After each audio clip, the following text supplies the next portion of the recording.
akhirat kelak, dan mengajak kita nanti dalam barisan beliau menuju surga Allah Subhanahu wa taala. Amin ya rabbal alamin. Hadirin wal hadirat yang dimuliakan oleh Allah Subhanahu wa taala, di malam hari yang mulia ini kita dipertemukan di tempat yang mulia untuk memperingati makhluk yang mulia yang dimuliakan oleh yang maha mulia, yaitu Allah Subhanahu wa taala. Wa innaka la'ala khuluqin 'azim. Sungguh luar biasa, sungguh baik, sungguh indah budi pekertimu, yaitu khitabnya kepada Rasulullah sallallahu alaihi wasallam. Saya yakin kita yang hadir di tempat yang mulia ini semuanya karena cinta dan kerinduan kepada baginda Rasulullah sallallahu alaihi wasallam, karena sosok makhluk yang sangat-sangat mulia, manusia yang sangat-sangat agung, manusia yang tak pernah kenal lelah dan letih. Beliau adalah Rasulullah sallallahu alaihi wasallam. Perjuangannya yang sangat luar biasa. Bahkan beliau sampai-sampai berdarah-darah. Beliau tidak peduli dengan itu, demi umatnya, demi kita semua, untuk mendapatkan ridhonya Allah Subhanahu wa taala. Acara yang mulia ini, saya yakin semuanya kita kumpul karena sebuah kebahagiaan. Kebahagiaan menyambut bulan yang begitu indah, bulan yang penuh dengan cahaya, yaitu Rabiul Awal. Inilah bulan kelahiran Rasul sallallahu alaihi wasallam. Bukankah Allah Subhanahu wa taala mengajak kita juga mengumumkan di dalam sebuah firman-Nya supaya kita senantiasa dan selalu bahagia? Falyafrahu, kata Allah, hendaklah kalian bergembira. Bergembira dengan apa? Qul bi fadlillahi wa bi rahmati. Katakan wahai Muhammad, dengan karunia-Nya Allah, juga dengan rahmat-Nya.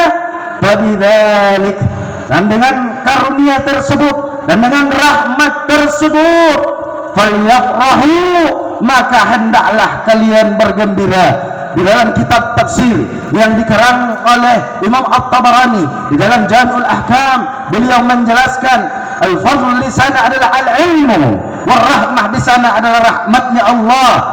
Juga ada ulama mengatakan rahmat di sana adalah Rasulullah sallallahu alaihi wasallam. Sungguh sangat-sangat disedihkan sekali ketika dan di saat ada sekelompok manusia mereka membidiah-bidiahkan acara-acara seperti kita tersebut. Saya yakin anak-anak Mustafawiyah tidak ikut-ikutan, bahkan tidak berpengaruh sedikit pun. Kenapa? Karena mereka sudah ditempa selama 7 tahun di Mustafawiyah. Hadirinul hadirat yang dimuliakan Allah. Apalagi ini Pekanbaru luar biasa. Mereka punya visi dan misi untuk mewahabikan Pekanbaru. Maka dari itu, belajarlah wahai anak-anakku, sungguh-sungguhlah kalian di Mustafawiyah, karena tantangan kalian berat di Pekanbaru ini. Hadirinul hadirat yang dimuliakan Allah, jadilah kalian seperti ikan di laut, seperti apapun garam di laut, namun ikan tetap tawar. Dan jangan pernah tukang pancing dilarikan ikan.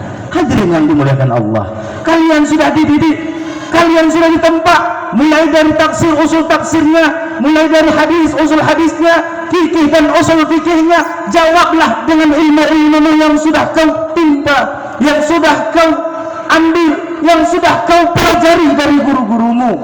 Mudah-mudahan kalian bisa mewarnai di Pekanbaru. Amin ya rabbal alamin.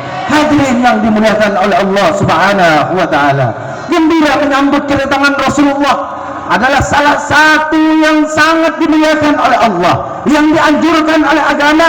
Para salafun salih mengatakan al-farhu bi thalathati aqsami. Gembira itu terbagi kepada 3. Yang pertama al-farhu bil muharram, yaitu gembira dengan hal-hal yang diharamkan oleh Allah. Banyak manusia hamba-Nya Allah, mereka senang, mereka gembira, mereka bahagia dengan apa yang diharamkan oleh Allah.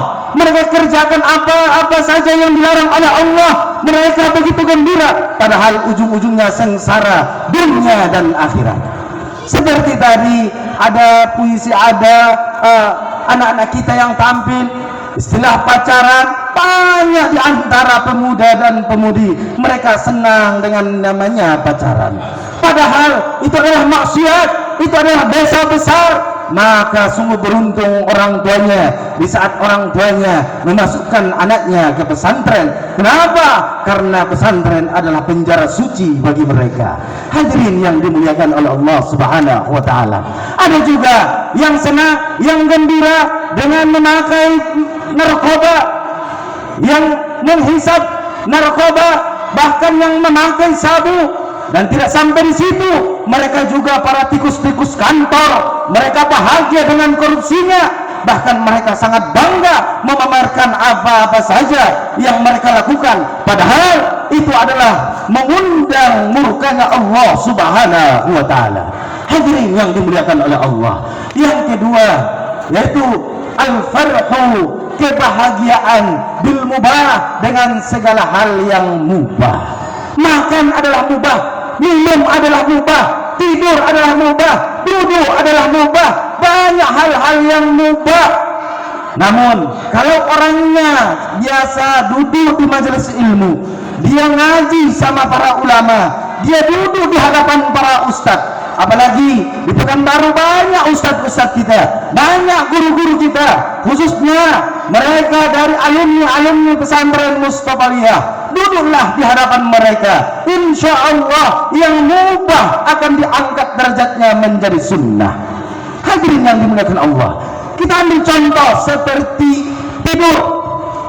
Tidur adalah hal yang mubah, dan tidur itu bisa kita angkat menjadi sunnah apabila kita niatkan tidur itu untuk sholat tahajud, tidur itu supaya kuat beribadah, tidur itu supaya mencari nafkah yang halal. Artinya dengan adanya niat di saat tidur untuk melakukan dan melaksanakan hal-hal yang diridhai oleh Allah, dianjurkan oleh agama, disuruh oleh Nabi, maka itu terangkat dari mubah menjadi sunnah. Hadirinul hadirat yang dimuliakan oleh Allah, banyak yang umuran udah tua tapi dia nggak peduli dengan kehidupannya. Kalaulah seperti kata Imam Al-Ghazali, Abi Hamid Muhammad bin Muhammad At-Tusi di dalam kitab Bidayatul Hidayahnya, juga di dalam kitab Ihya'nya, kalaulah seseorang itu sudah berumur 60 tahun, kalau dia tidur 8 jam per malam, maka umur yang ia pakai untuk tidur sudah 20 tahun, sudah sepertiga, sudah seperti calon ashabul kahfi. Hadirin yang dimuliakan oleh Allah Subhanahu wa taala. Dan yang ketiga, al-farhu bil mardi, al-farhu bil wajib, al-fardu bil fardi, yaitu bahagia, gembira, senang dengan hal-hal yang dianjurkan oleh Allah, yang disuruh oleh Allah. Kita senang melaksanakan ibadah, kita senang untuk mengeluarkan sebagian harta kita, kita senang untuk membantu fukara, kita senang untuk melaksanakan tahajud, kita senang untuk melaksanakan ihya'us sunnah, menghidupkan sunnah, dan ini adalah level yang tertinggi. Hadirin yang dimuliakan oleh Allah Subhanahu wa taala, majelis Maulid Nabi adalah majelis yang dibangga-banggakan Allah Subhanahu wa taala. Pada hakikatnya Maulid Nabi adalah mubah, namun dia bisa diangkat menjadi sunnah. Kenapa? Karena dalam majelis Maulid Nabi kita bacakan ayat-ayat suci Al-Quran. Bukankah di saat membaca ayat suci Al-Quran kita dengarkan bacaan Al-Quran, itu adalah rahmat, itu adalah keberkahan. Bahkan Imam Al-Ghazali di dalam kitab Ihya'nya, beliau mengatakan di saat kita membicarakan orang-orang saleh, maka turunlah keberkahan dari Allah Subhanahu wa taala. Bagaimana yang kita baca itu adalah wahyunya Allah Subhanahu wa taala. Begitu juga di dalam Sunan At-Tirmidzi, di dalam muqaddimah kitabnya beliau, di saat hadis dibacakan di satu majelis, maka pada hakikatnya Rasulullah Shallallahu Alaihi Wasallam telah hadir. Hadirin yang dimuliakan Allah, di dalam majelis Maulid Nabi kita bacakan Al-Quran, kita bacakan hadis-hadis Nabi.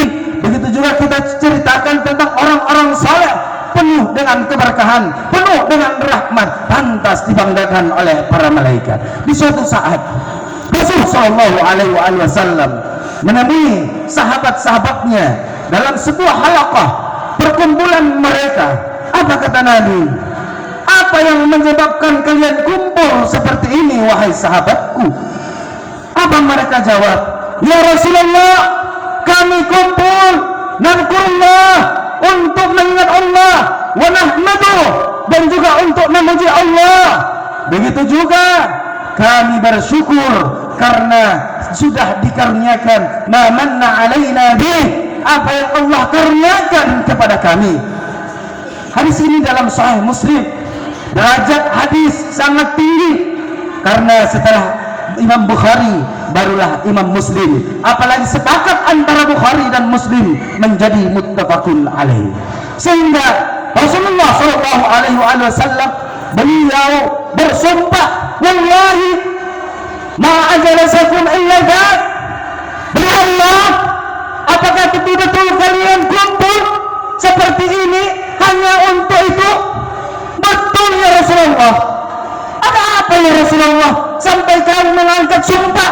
Kalau Allah dalam sebuah hadis sudah Nabi bersumpah, dalam Al-Quran Allah bersumpah, itu bukan main-main lagi saudara-saudara. Karena sumpah itu bukan permainan, sumpah itu bukan janji serapa, apalagi mengangkat sumpah adalah Allah dan Rasulullah. Wallahi, kata para sahabat, demi Allah ya Rasul, kami kumpul untuk itu, untuk mengingat Allah, untuk memuji Allah, dan juga kami bersyukur atas apa yang dikaruniakan kepada kami. Hadirin yang dimuliakan oleh Allah Subhanahu wa taala.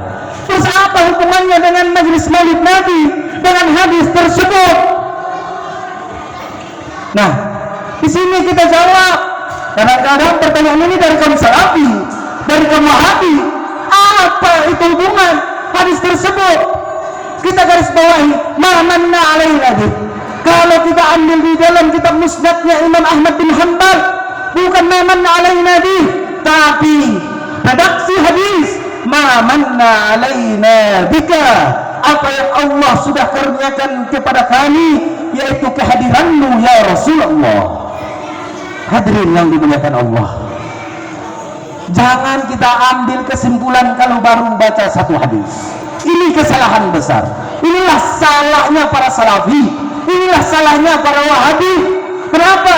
Mereka ambil satu hadis langsung mengeluarkan hukum, langsung berfatwa. Hari ini belajar, besok mengajar, lusa menjadi ahli fatwa, bahkan menyalahkan para ulama-ulama kita. Tapi kita di pondok pesantren Mustafawiyah tidak pernah diajarkan untuk sesat menyesatkan, apalagi kafir mengkafirkan. Hadirin yang dimuliakan Allah. Terus apa hubungannya? Kita cari dalil. Pertama dari Al-Quran, apakah ada atau tidak? Terus hadis, ternyata dalam Al-Quran ada. Apa kata Allah Subhanahu wa taala? Allah berfirman dalam Al-Quran, beliau Allah Subhanahu wa taala berfirman dalam firman-Nya yang sangat mulia. Kata Allah Subhanahu wa taala memakai kalimat lamut taukid dengan qatlit tahqiq. Itu benar-benar betul-betul gabungan at-taukid dengan tahqiq. Laqad manallahu 'alal mu'minina idz ba'atha fihim rasula. Sungguh betul-betul Allah mengkaruniakan kepada orang-orang beriman, yaitu diutusnya seorang rasul di antara mereka. Siapa itu? Yaitu Rasulullah Shallallahu Alaihi Wasallam. Banyak karunia di atas dunia ini. Kita punya sehat, kesehatan badan, itu adalah karunia. Rezeki melimpah ruah adalah karunia. Punya jabatan, pangkat, titel, itu adalah karunia. Tapi karunia yang paling besar di tengah-tengah umat Islam adalah Rasulullah sallallahu alaihi wasallam. Maka hadirin yang dimuliakan Allah, kita sambung tadi hadis Sahih Muslim. Betul ya Rasulullah, kami duduk di sini untuk mengingat Allah, untuk memuji Allah, dan kami bersyukur atas apa yang Allah karuniakan kepada kami. Apa kata Nabi? Wallahi, demi Allah, Jibril ja'ani, telah datang kepadaku, fa akhbarani, dan memberikan kabar kepadaku bahwasanya Allah subhanahu wa ta'ala membangga-banggakan kalian di hadapan para malaikatnya. Maka hadirin yang dimuliakan Allah, kita sedang dibangga-banggakan oleh Allah di hadapan para malaikatnya. Karena kenapa? Karena kita sedang gembira dengan menyebut Rasulullah. Kita gembira dengan datangnya Rabiul Awal. Kita gembira dan merayakan kelahiran Rasul sallallahu alaihi wasallam. Bahkan Rasul sendirilah yang pertama kali merayakan maulidnya beliau. Di saat sahabat bertanya, "Ya Rasulullah, kenapa engkau senantiasa dan selalu berpuasa di hari Senin?" Apa kata Nabi? "Dzaka yauma wulidtu." Hari itu aku dilahirkan. Bahkan di sebuah hadis yang lain juga, hari Senin juga di samping Rasulullah dilahirkan, Rasulullah diangkat jadi Nabi dan Rasul di hari Senin, Rasulullah berhijrah di hari Senin, Rasulullah Isra wal Mi'raj di hari Senin, Rasulullah sampai di Madinah Al-Munawwarah juga di hari Senin. Sehingga Rasulullah SAW bangga dengan hari Senin. Dengan kebanggaan beliau berpuasa di hari Senin. Maka hadirin yang dimuliakan Allah, wajar kita memperingati di hari Senin atau di bulan maulidnya Nabi. Kenapa? Karena Rasulullah juga bergembira dengan hari kelahirannya. Kalaulah Rasulullah tidak gembira, pasti Rasulullah tidak berpuasa. Andaikan Rasulullah tidak mau mengingat hari kelahirannya, maka beliau tidak memuliakan di hari Senin. Bahkan yakinlah, orang-orang yang gembira, orang-orang yang bahagia dengan Rasulullah sallallahu alaihi wasallam, maka Nabi akan bergembira dengannya. Kalaulah Rasulullah senang, kalaulah Rasulullah gembira kepadanya, yakinlah dia bakalan mendapatkan syafaatnya Rasulullah nanti di hari kelak. Man faraha bina farah Nabi, di dalam kitab Sayyiduna Rasulullah karangan Sayyid Abdullah Sirajuddin Al-Husaini, beliau mengatakan, beliau menukil sebuah hadis yang marfu, siapa yang gembira dengan kami, kata Rasul, maka kami pun senang, bahagia, gembira dengannya. Maka selalulah bergembira kepada Rasulullah di setiap saat dan di setiap keadaan. Kenapa? Karena Rasulullah, laqad kana lakum fi Rasulillahi uswatun hasanah. Apapun profesimu, mau anda pejabat, apakah anda aparat, apakah anda seorang guru besar, apakah anda seorang petani, apakah anda seorang tijak, seorang pedagang, maka contoh Rasulullah sallallahu alaihi wasallam. Ataukah anda orang yang sangat populer, seorang artis, contoh Rasulullah sallallahu alaihi wasallam. Kenapa? Kurang apa lagi dalam diri Rasulullah? Semuanya sudah lengkap. Maka dari itu, mari kita kembali kepada Rasulullah. Semua sudah dijawab oleh Rasulullah. Tantangan zaman di akhir zaman ini sudah dijawab oleh Rasulullah. Tinggal kitanya, apakah kita mencontoh Rasulullah atau yang lain. Orang yang mencontoh Rasulullah pasti bahagia dia dunia sampai akhirat kelak. Saudara-saudara hadirin yang dimuliakan oleh Allah Subhanahu wa taala, Rasulullah sallallahu alaihi wasallam adalah manusia yang sangat gagah, manusia yang sangat pemberani. Di samping itu juga beliau manusia yang sangat lembut dan juga manusia yang sangat tegas. Tegas di saat menghadapi kemungkaran, beliau tidak mundur walaupun selangkah, lembut terhadap orang-orang beriman, dan beliau sangat-sangatlah tampan orangnya, dan tidak ada satupun yang menandingi beliau. Bahkan andaikan dikumpulkan otaknya, akalnya, mulai Nabi Adam sampai akhir hayat, akhir kiamat, maka tidak bisa dibandingi otaknya Rasulullah sallallahu alaihi wasallam.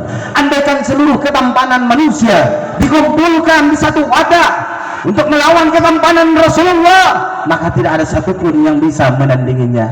Begitu juga kegagahan beliau, keberanian beliau, bukan main beraninya beliau sedang di tengah-tengah peperangan, bukan beliau yang di belakang, tapi beliaulah yang paling terdepan menghadapi musuhnya Allah Subhanahu wa ta'ala. Maka dari itu tidak ada alasan kita jauh dari Rasulullah. Dari momentum Maulid Nabi ini, acara-acara yang seperti ini, mari kita ambil hikmahnya. Bagaimana Rasulullah sallallahu alaihi wasallam khuluquhu, bagaimana akhlaknya Nabi, bagaimana kepribadian Nabi, bagaimana Rasulullah sallallahu alaihi wasallam juga menyayangi kita. Pantas dan wajar kita banyak-banyak bersolawat kepada Rasulullah sebagai tanda kecintaan, kerinduan dan kesenangan kita juga. Bahkan di dalam syair Abdurrahman Ad-Dimiski, di dalam karangan beliau Abdurrahman Ad-Dimiski, di dalam Bidayah wa Nihayah lil Imam Ibnu Katsir, dinukil dari sebuah hadis, sebuah hikayah bahwa Rasul sallallahu pamannya Nabi Abbas di saat itu bermimpi kepada Abu Lahab. Dia bertanya kepada Abu Lahab, "Ma fa'alallahu bik?" Apa yang Allah berikan kepadamu? Padahal sudah jelas-jelas Abu Lahab ini sudah dapat stempel dari Allah dalam Al-Quran. Satu surah turun kepada Abu Lahab. Walaupun omnya Nabi, walaupun itu adalah saudara kandung dari ayahnya Nabi, tapi kalau Allah Subhanahu wa ta'ala tidak pandang itu semua, mungkar adalah mungkar, makruf adalah makruf, baik adalah baik, benar adalah benar, betul adalah betul. Yaitu surah Tabbat Yada Abi Lahab wa Tab.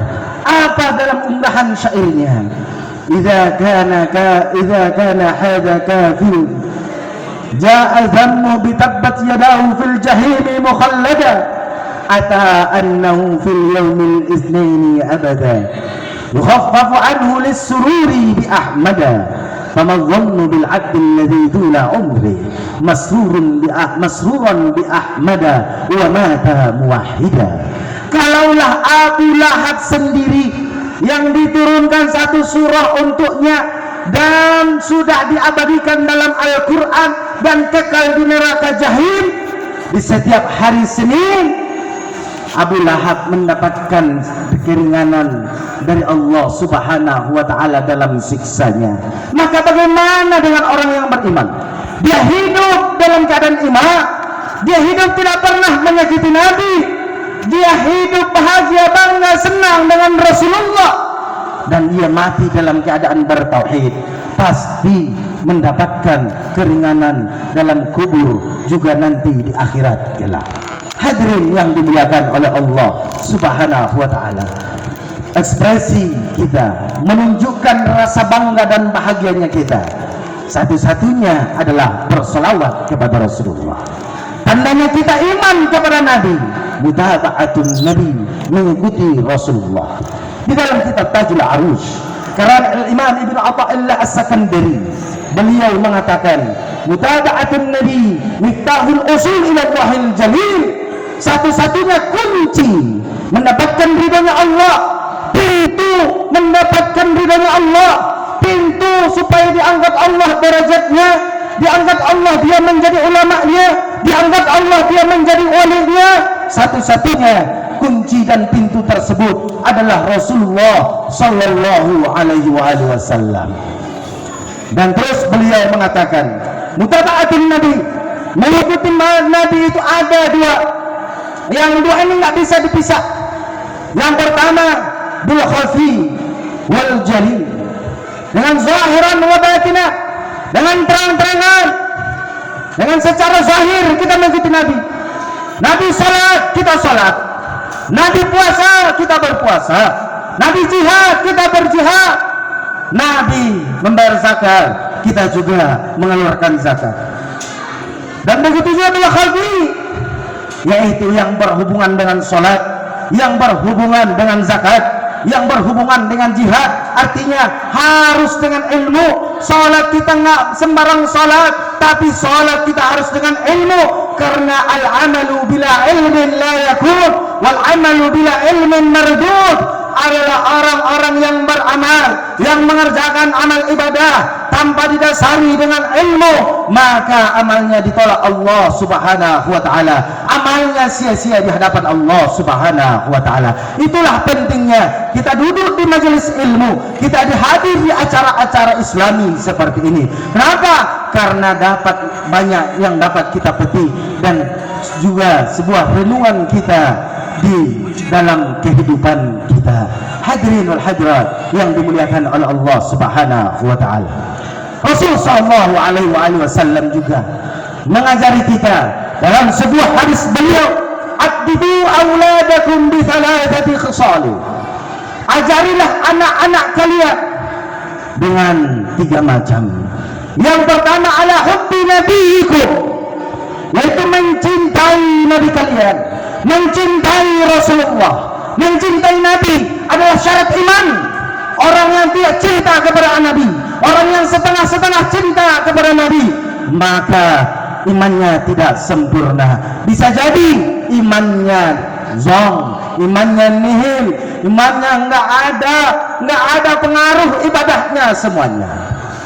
Makanya hadis Nabi Shallallahu Alaihi Wasallam dalam sebuah hadis beliau, la yu'minu ahadukum hatta akuna ahabba ilaihi min walidihi wa waladihi wan nasi ajma'in. Tidaklah beriman salah seorang kamu hingga aku lebih ia cintai daripada orang tuanya, daripada anaknya dan seluruh manusia. Kau cinta sama istrimu, kau cinta sama suamimu, kau cinta sama orang tuamu, kau cinta sama anak-anakmu, kau cinta sama atasanmu, kau senang juga cinta bahagia dengan jiran tetanggamu, dengan keluarga besarmu. Namun ingat, cintamu haruslah melebihi kepada Rasulullah Sallallahu Alaihi Wasallam. Kenapa? Karena Rasulullah sangat cinta kepada kita. Rasulullah lah yang selalu mengingat kita. Di dalam doanya tidak pernah tinggal umatnya. Di tempat mustajab berdoa, Nabi tetap bermohon kepada Allah, Allahumma ghfir li ummati. Di dalam sujudnya, Allahumma ghfir li ummati. Setiap saat pikiran Nabi adalah umat dan umat.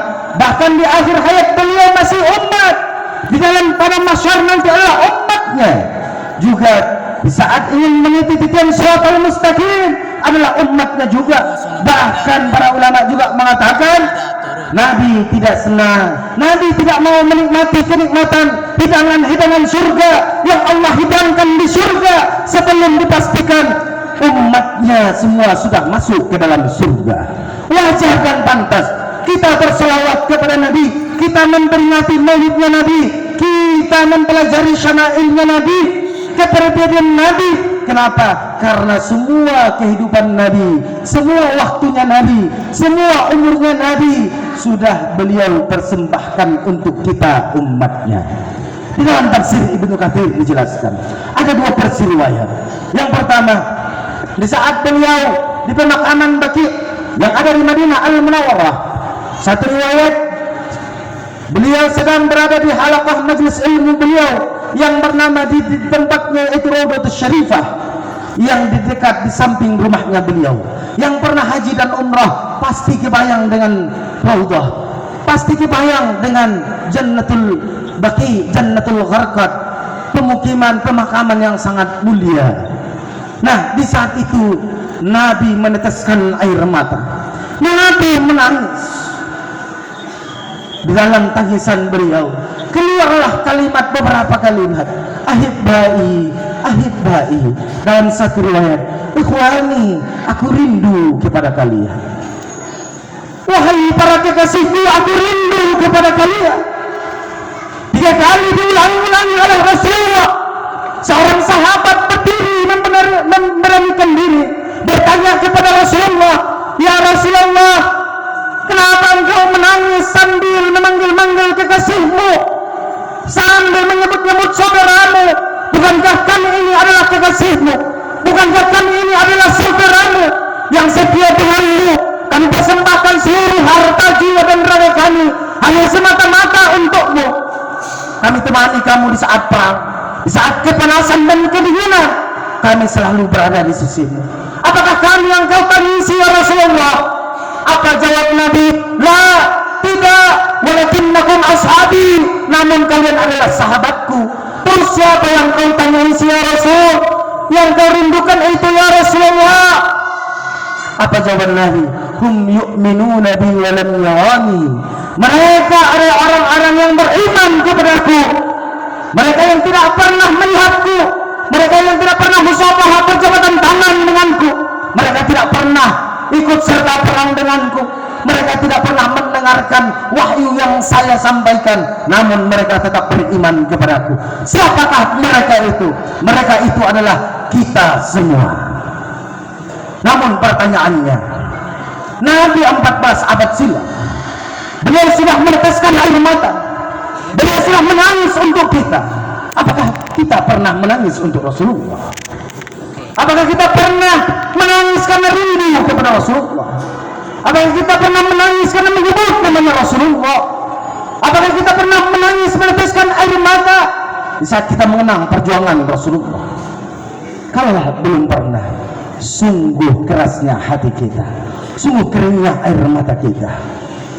Tubu ilallah taubatan nasuha. Bertaubatlah kalian kepada Allah dengan sebenar-benarnya taubat. Hadirin yang dimuliakan oleh Allah Subhanahu wa taala. Di suatu saat juga Rasul sallallahu alaihi wasallam di saat salat dalam sujud beliau membaca doa, Allahumma ighfir li Aisyah, ya Allah ampunilah istriku Aisyah.